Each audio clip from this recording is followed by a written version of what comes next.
Hello नमस्कार सगळ्यांचं स्वागत आहे माझ्या आजच्या व्हिडिओमध्ये। आर्ट शिवण क्लासचा दुसरा दिवस आहे। कालच्या व्हिडिओमध्ये आपण 32 साइजची बॅक पार्टची कटिंग बघितलेली आहे। तर सगळ्यात आधी परत एकदा रिव्हिजन करूया। ह्या ब्लाउजची लांबी आहे 13 इंच, 1 इंच ॲड करून 14 इंचाला कटिंग केलेली आहे लांबीची। चेस्ट साइज आहे 32 ला चौथा भाग 8 इंच, कंबर आहे 28, 1 इंच टक्स जोडून 8 इंच परत कमरेचा माप लावलेला आहे। आणि मुंड्यासाठी 5 इंच शोल्डर पासून सरळ रेष ओढून मुंड्याचा आकार दिलेला आहे। तर अशा प्रकारे मी बॅक पार्ट कटिंग केलेला आहे। कालचा व्हिडिओ कोणी बघितलेला नसेल, आज पहिल्यांदा जॉईन झालेला असेल तर कालचा व्हिडिओ पण बघा, जेणेकरून तुम्हाला 32 साइजचा ब्लाउज कटिंग करण्यास सोपं जाईल। तर चला आज पुढच्या भागाची कटिंग करूया। आणि इथे जसा आपला पाठीमागचा जो भाग आहे ना, त्याला सेम टू सेम जसा आहे तसाच याच्यावर आकार देऊन घ्यायचा। फक्त इकडे काज आणि हुकच्या पट्टीच्या साईडला आपण अर्धा ते पाऊण इंचावर सरळ एक रेष ओढून घ्यायची, सरळ। आणि इकडे सेम सगळीकडे जसं आहे तसंच आकार देऊन घ्यायचा, शोल्डर पासून ते पूर्ण मुंडा असो साइड असो सगळं जे बॅक पार्ट जसा आहे तसा सेम आकार देऊन घ्यायचा। त्याच्यानंतर याच्यावरच आपण फ्रंट पार्टची कटिंग बघूया। खूप साऱ्या ताई नवीन माझ्या इंस्टाग्राम पेजला जोडलेल्या आहेत आणि यूट्यूबला पण खूप सारे सबस्क्राईब, फक्त काल एकच दिवसात माझे खूप सारे सबस्क्राईब काल आणि आजमध्ये 500च्या वरी सबस्क्रायबर झालेले आहेत। त्यांच्यावरूनच कळतं की सगळ्या ताईंना, खूप साऱ्या ताईंना टेलरिंग काम शिकायचं आहे, त्याच्यामुळे त्यांनी सबस्क्राईब केलेलं आहे। तर ताईंनो, मी तुम्हा सगळ्यांना, कोणाला कितीही नवीन ताई असेल त्यांच्या लक्षात यावं इतकं सोप्या पद्धतीने मी तुम्हाला ब्लाऊज कटिंग शिकवणार आहे। तर चला आता आपण बॅक पार्ट जसा आहे तसा रेडी केलेला आहे। त्याच्यानंतर इथे शोल्डरला अर्धा इंचला मार्क लावून दिला आणि हा बॅक पार्ट मी उचलून घेते। तर आता इथे बघा, इथे आपण 2 इंच गळा रुंदी दिलेली आहे 32 इंचाला। तर इथे आपण ह्या गळ्याची, पुढच्या गळ्याची लांबी आहे 6 इंच। 6 इंचाला एक मार्क दिला आणि त्याच्यानंतर इथे 2.5 इंच वरती गळा आपला 2 इंच रुंद आहे आणि खालती 2.5 इंच रुंद आहे। त्याच्यानंतर सरळ असं रेघ ओढून घेतले आणि एक बॉक्स रेडी करून घेतला। आता इथे आपल्याला गळ्याचा आकार द्यायचा आहे।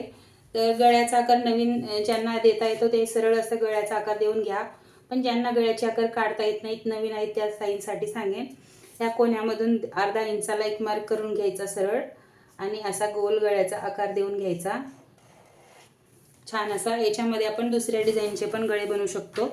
त्याच्यानंतर आता इथे जो मुंड्याचा आकार आहे ना, तिथून आपल्याला पाऊण इंच आतमध्ये, पाऊण इंच लक्षात ठेवा, या दोन्ही मुंड्यांमध्ये पुढच्या आणि मागच्या पाऊण इंचाचा अंतर असला पाहिजे।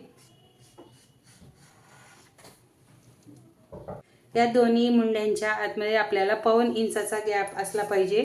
तर छान असा मुंड्याचा आकार देऊन घ्या।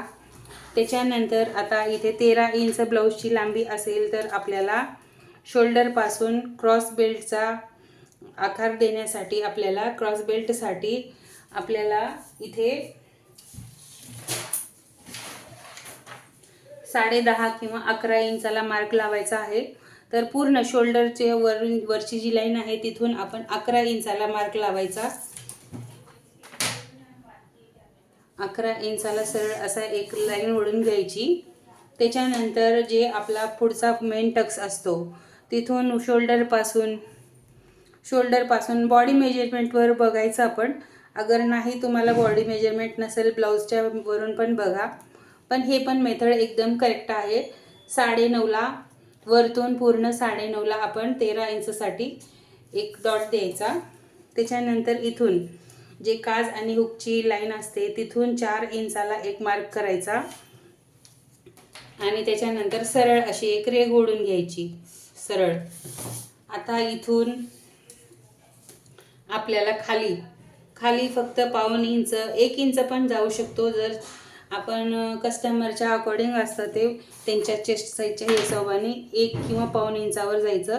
मोठ्या साईजचे ब्लाऊज असेल तर आपण इथून ह्या लाईनपासून 1.25 इंच जायला लागतं। मोठ्या साईजचे ब्लाऊजांचे वेगवेगळे माप आहेत, ते पण मी येणाऱ्या व्हिडिओमध्ये सांगत जाईन. तर आता इथे मी 1.5 इंच खाली डाऊन गेलेले आहे. त्याच्यानंतर ह्या रेषेला असं सरळ करून घेतला. आता ह्या रेषेपासून इकडं 1 इंच आणि इकडे पण 1 इंच, टोटल 2 इंचाचा हा टक्स असतो. मेन जो टक्स आहे 32 इंचासाठी असा मेन टक्स झाला. त्याच्यानंतर आता आपल्याला ह्या टक्सपासून फिटिंगच्या साईडच्या फिटिंगच्या साईडला 1.5 इंचाचा टक्स आणि काज आणि हुकसाठी इकडे पण 1.5 इंचाचा टक्स असा घेऊन टक्स रेडी करून घ्यायचा आहे. आणि इकडे पण असा टक्स रेडी करून घ्यायचा आहे. आता इथून जो मेन टक्स आहे ना तिथून आपल्याला 2.5 इंचावर आपल्याला 2.5 इंचावर एक मार्क देऊन मुंड्याच्या साईडचा जो टक्स असतो त्याचा आकार द्यायचा आहे असा.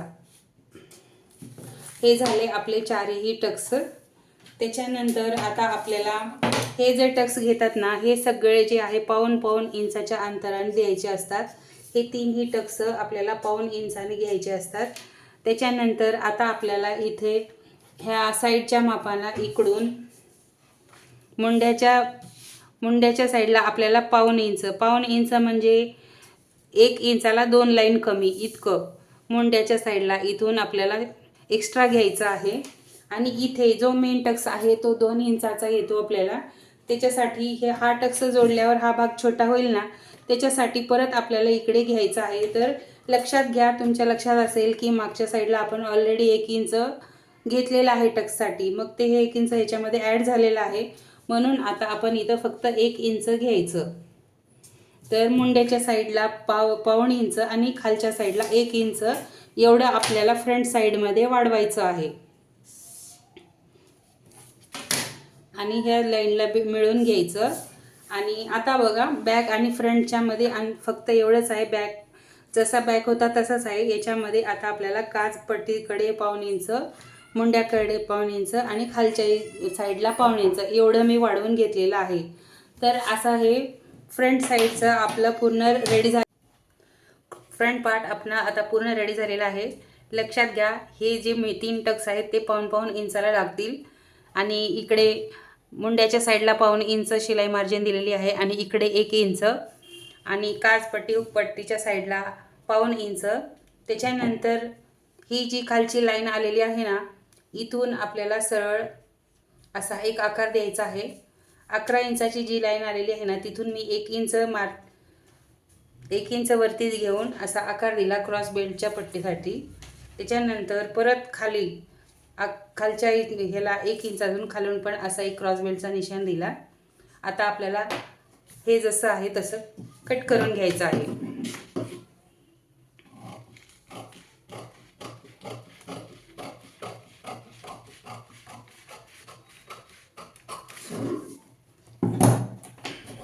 काही समजलं नसेल तर कमेंट करून विचारा.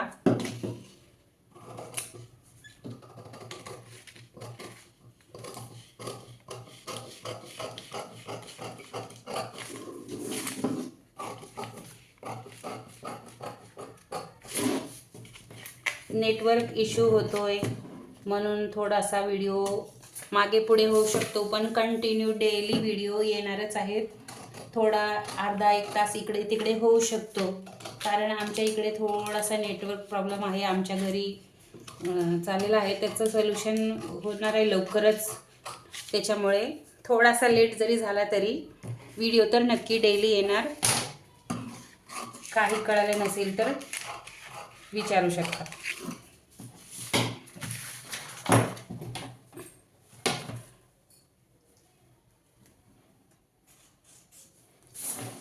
आता हे जे 3 टक्स आहेत याला चटके मारून घ्यायचं.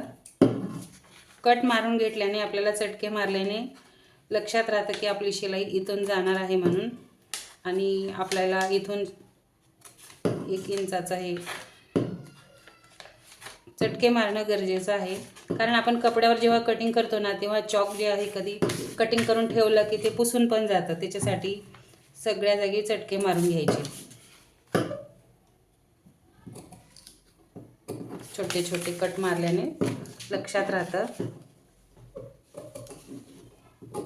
असं. आता कळालंच असेल तुम्हाला, आशा करते. प्रयत्न तर केलेला आहे पूर्ण सांगण्याचा. काही कळालं किंवा नाही कळालं, सांगण्यात काय मिस्टेक झाली तरी पण सांगू शकता, कमेंट करू शकता. पाऊण इंचाचे असे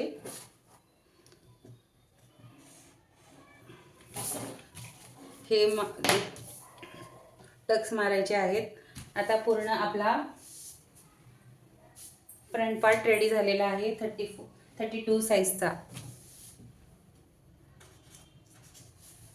आता उद्याच्या व्हिडिओमध्ये क्रॉस बेल्ट आणि बाहीची कटिंग दाखवणार आहे. व्हिडिओ आवडला असेल तर नक्की लाईक, शेअर, सबस्क्राईब करा. सांगण्याची पद्धत थोडी सोपी वाटत असेल, तुम्हाला काही कळत असेल तर, व्हिडिओ आवडला असेल तर जरूर जाता जाता लाईक करा.